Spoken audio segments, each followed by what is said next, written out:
Oh, hey, there you are. Right on time. Today I'm gonna make you two sour style classic cocktails that are extremely similar. One of them is whiskey based, the other one is gin based.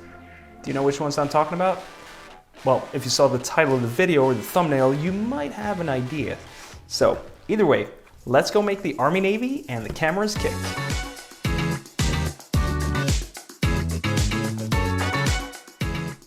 Hey friends, welcome to my channel.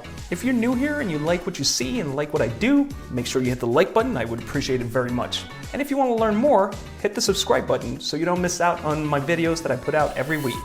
And that's my spiel for today. Boom! The Army Navy dates back to at least 1948, where it can be found in David Embury's book, The Fine Art of Mixing Drinks.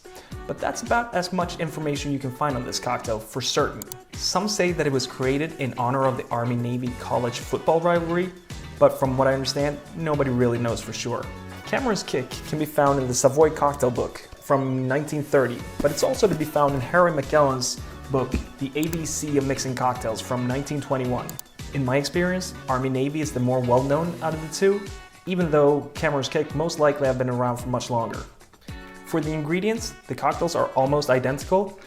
Both of them utilize Orgeat, which is an almond syrup, fresh lemon juice, and then for the Army Navy, we're going to use gin, and for Cameron's Kick, we're going to use Irish whiskey and Scotch blended whiskey.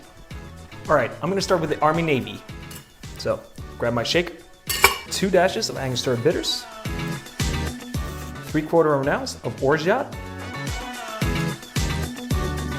3/4 ounce of fresh lemon juice, 2 ounces of your gin, preferably something with a little bit higher alcohol.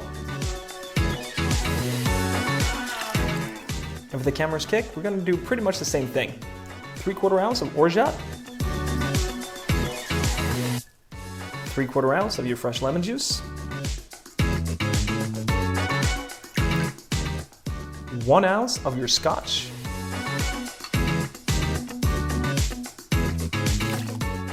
and 1 ounce of your Irish whiskey.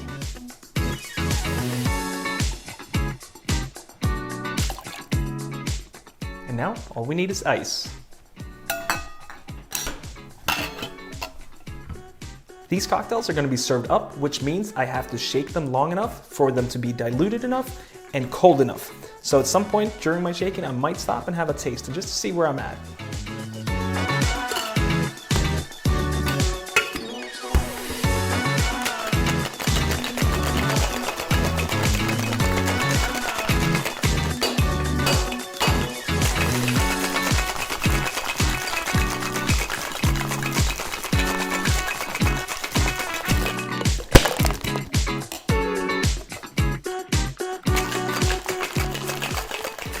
Take our chilled glassware. It's the Army Navy. And Cameron's Kick.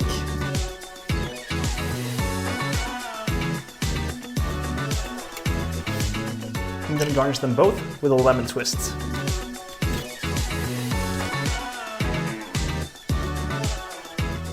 And there you have them. 2 phenomenal cocktails, very easy to make.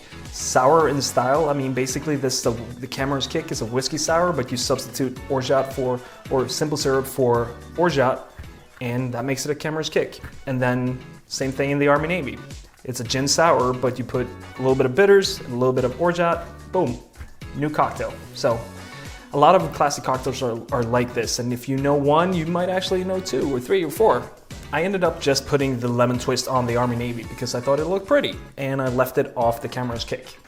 Some of you might wonder why are there 2 whiskeys in the Cameron's Kick? And I don't know, I mean the reason for it in the beginning, but my guess would be that Irish whiskey tends to be a little bit milder, both because it's triple distilled, which Scotch is not. Scotch is only distilled most of the time 2 times, and Scotch is also, even if it's a blended Scotch, it might be a little peaty. I believe that there is some Islay whiskey in the Johnnie Walker Black Label, for example.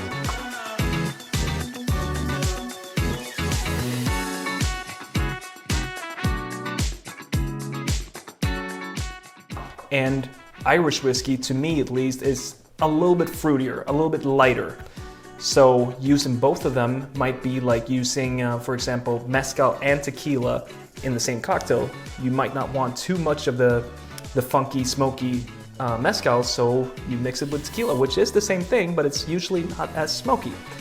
I also want to suggest that when you make like these specialty syrups that I use in my videos, and you feel like, well, I don't want to stand around and make these syrups because I'm going to make 1 or 2 or 3 cocktails and I'm making all this syrup and it's all going to waste. There are different ways to use it, and like I did in my pineapple toddy last week, or whatever, you can turn it into mocktails. Or the Orgeat, I'm sure that if you pour that into your coffee or your coffee latte, I'm sure it'll taste good. I mean, I see people at Starbucks pouring whatever syrups into their coffee. I've never tried it, but I'm sure also if you pour that over ice cream, I'm sure it'll be good. So, or if you want to keep it real simple, you just do these 2 equal parts, or however sweet or sour you like it, and over some ice, and top it off with club soda, and you have yourself a sparkling Orgeat lemonade. I hope you enjoyed my little 2-for-1 today. If you've made these cocktails before and you have different recipes and different specs, please let me know and write them in the comments. And with that said, I'll see you next week. I think I'll be making a muddled strawberry and cucumber Saint Germain champagne, dash of unicorns, and a little sprinkle of rainbow cocktail. But we'll see. You know, that's just something I had in mind. All right, so cheers, and see you next time.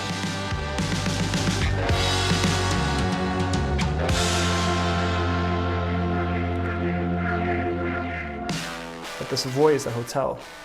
The bar is actually called the American Bar. But it's in London. What? That's nuts. That's crazy. It should be the English bar because it's in England. What a mess. Eeny, meeny, miny, mo. I'm a little... Oh, camera's kick it is. Peace in the Middle East. Or peace in the United States. Fuck's sake.